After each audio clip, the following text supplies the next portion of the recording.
ایک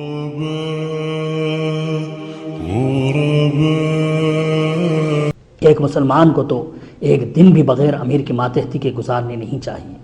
اس کی اہمیت کا اندازہ اس سے ہوتا ہے کہ رسول اللہ صلی اللہ علیہ وسلم نے تو سفر میں بھی امیر بنانے کا حکم دیا، یعنی بغیر امیر بنائے سفر میں نکلنے کی بھی اجازت نہیں ہے۔ دیکھیے ابو داؤد کے اندر حضرت ابو سعید خدری، حضرت ابو ہریرہ رضی اللہ عنہ سے دو الگ الگ احادیث موجود ہیں کہ ان رسول اللہ صلی اللہ علیہ وسلم قال اذا خرج ثلاثه في سفر فليؤمروا عليهم احدهم، کہ جب 3 شخص سفر میں نکلیں تو ضروری ہے کہ اپنے اوپر ایک کو امیر مقرر کر لیں۔ بلکہ ہر کسی عالم مبلغ کو شریعت محمدیہ کی طرف سے ہرگز یہ اجازت نہیں ہے کہ وہ بغیر ماتحتی امیر و امام کے وعظ و نصیحت، خطبہ جمعہ و عیدین وغیرہ کے لیے کھڑا ہو جائے، فتوی وغیرہ جاری کرے۔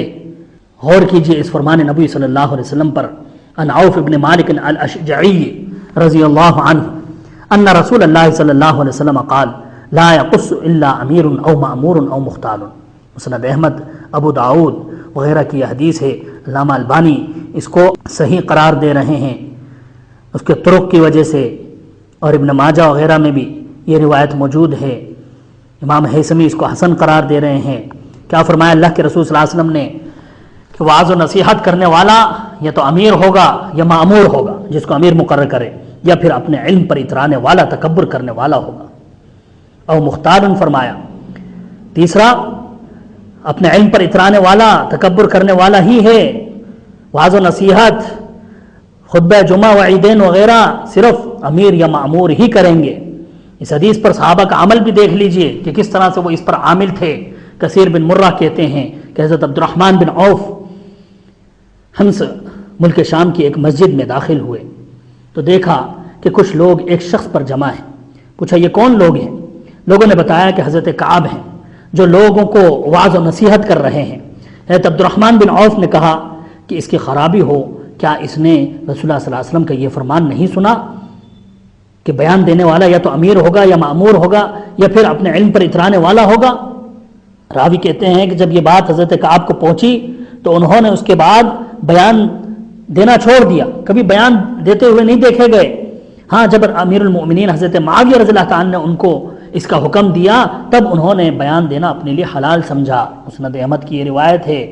اور اسی طرح امام بغوی رحمۃ اللہ علیہ شرح سنہ کے اندر اپنی لکھتے ہیں کہ ابن شریح نے کہا، یہ خطبے میں ہے جو اللہ کے رسول صلی اللہ علیہ وسلم نے فرمایا کہ دستور یہی تھا کہ امیر ہی خطبہ دیا کرتے تھے اور لوگوں کو وعظ و نصیحت کیا کرتے تھے، اور مامور وہ ہے جس کو امیر خطبے کے لیے مقرر کرے، اور مختال وہ ہے جو بغیر امیر کے حکم کی اور اجازت کے خود ہی اپنے علم پر اتراتے ہوئے، تکبر کرتے ہوئے مقرر ہو جائے، خود ہی وعظ و نصیحت کرنے لگے۔ امام ابن سیرین رحمۃ اللہ علیہ سے کہا گیا کہ آپ اپنے بھائیوں کو وعظ اور نصیحت کیوں نہیں کرتے؟ تو انہوں نے جواب دیا کہ وعظ و نصیحت یا تو امیر کرے گا یا مامور کرے گا، یا پھر احمق، میں نہ تو امیر ہوں اور نہ مامور، اور تیسرا شخص میں بننا نہیں چاہتا۔ دیکھ لیجئے یہ حوالے آپ کے سامنے ہیں، کیونکہ اصلاح کا کام تو وہی کر سکتا ہے جو امیر ہو۔ حضرت علی رضی اللہ عنہ کی روایت مشہور ہے، لا یصلح للناس الا امیر برا او فاجرا، کہ لوگوں کی اصلاح کا کام تو امیر ہی کر سکتا ہے، چاہے نیک ہو یا بد ہو۔ امیر کے بغیر بہت سے اسلامی احکامات پر شریعت کے مطابق عمل نہیں کیا جا سکتا۔ اسی وجہ سے حضرت عمر فاروق رضی اللہ تعالیٰ کی حدیث ہے مشہور، بغیر جماعت بندی کے اسلام ہی معتبر نہیں ہے۔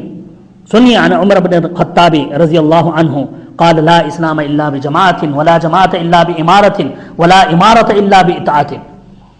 سنندارمی مسند وغیرہ کی روایت ہے امیر المومنین حضرت عمر رضی اللہ عنہ کی کہ اسلام بغیر جماعت کے معتبر نہیں، اور جماعت بغیر امیر کے کوئی حقیقت نہیں رکھتی، اور بغیر اطاعت امیر کی امارت کا کچھ مطلب نہیں، کیونکہ جماعت بندی اور امیر کی ماتحتی کے بغیر نہ جمعہ و عیدین ہمارے صحیح سنت کے مطابق ہوں گے، نہ حج اور زکوٰۃ کی ادائیگی ہماری صحیح ہو سکتی ہے۔ اسی لیے جماعت بندی کا ہمیں خصوصی حکم دیا گیا کہ اسلامی تعلیمات پر صحیح عمل ہو جائے۔